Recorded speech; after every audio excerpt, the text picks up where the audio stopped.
Hello everyone and welcome back to Phasmophobia. If you haven't heard yet, there was a recent update to the game in which we were given brand new sound sensors. Now, the general use for them has not changed. It is still used to detect noises inside the map, and they can be useful in helping you find the location of the ghost or keep track of a ghost that likes to roam.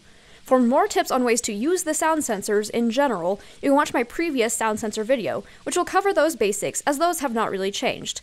I have left the link to that video in the description below, and in this video we are going to focus on the changes that have been made. First off, the design has obviously changed. We no longer have the simple white boxes, and instead we have a device that actually looks like it records sound.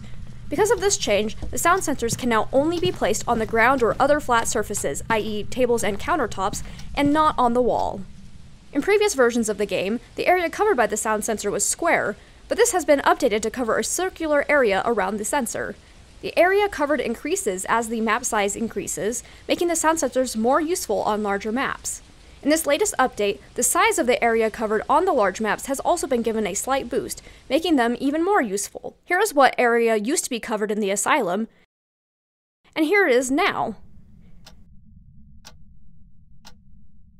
And this is what it used to look like on the prison, versus now. It also appears that having the sound sensors overlapping a little bit no longer causes you to see identical spikes in both areas. This could make the sound sensors more useful on small maps where overlap is unavoidable, as you can still see sound spikes occurring in only one area instead of both. So in this example, we can very obviously tell the ghost is in the north path, even though the sound sensor in the central path does overlap the area covered. The sound spikes on the display in the van have also been updated, and they now only show up briefly. They are also now given as a percentage instead of a level between 0 and 1. It appears that the sound sensor actually shows sounds in real time now, instead of showing the loudest sound detected within the last 5 seconds as it used to be. It also appears the sound sensors no longer pick up on any ambient noise, as the only sound sensor that displayed any reading was the one in the ghost room. The sound sensor will still pick up on equipment noise, such as the spirit box being used. Here, that is shown as a constant noise of 50%. However, players talking in multiplayer via the walkie-talkies will no longer be detected, making the sound sensor more reliable in these instances.